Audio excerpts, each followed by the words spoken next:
Hey folks, we are just about 2 weeks into the sourdough journey. The journey began with a look at how to create your own sourdough starter using organic fruit.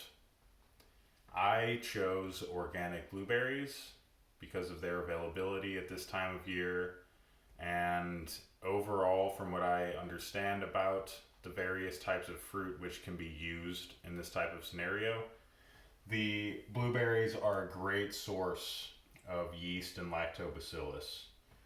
And just a real quick kind of review of what's going on here. There are multiple ways that you can begin a starter, most of which begin with the employment of like a whole grain stone ground wheat or something of that nature.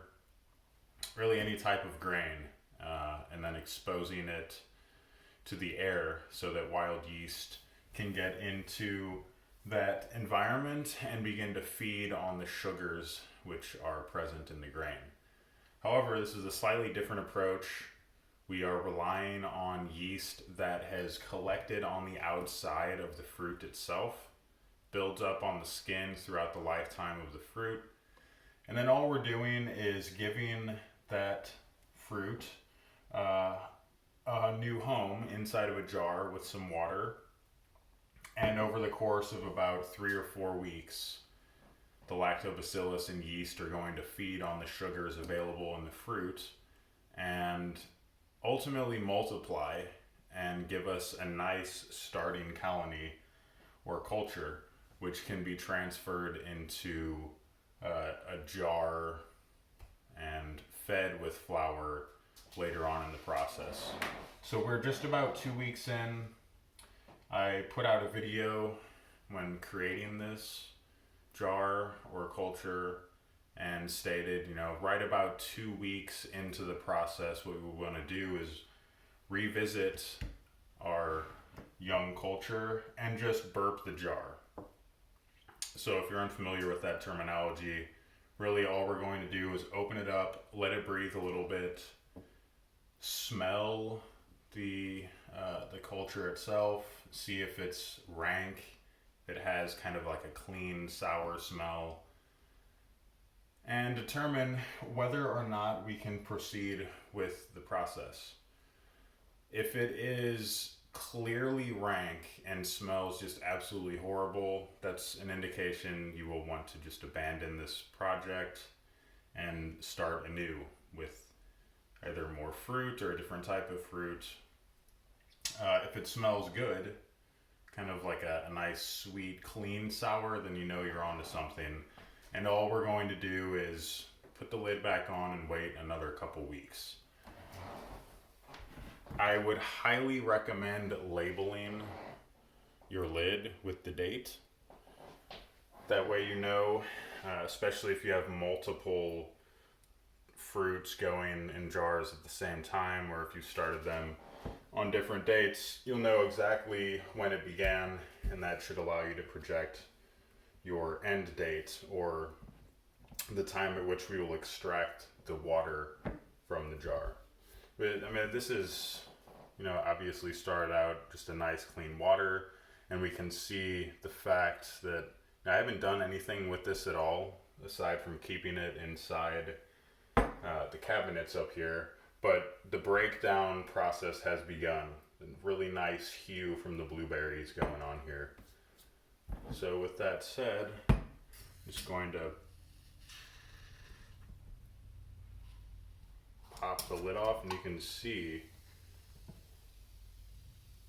you can hear that as well. That is a very good sign.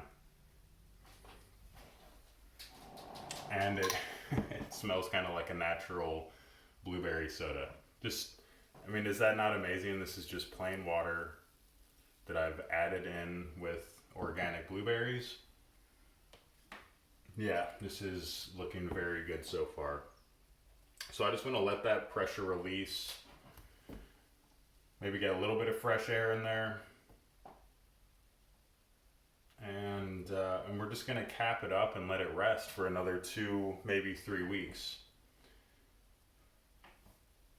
very pleased at this point because I've never done this using blueberries. I've used peaches in the past, and the peaches definitely imparted an extremely unique flavor in that culture.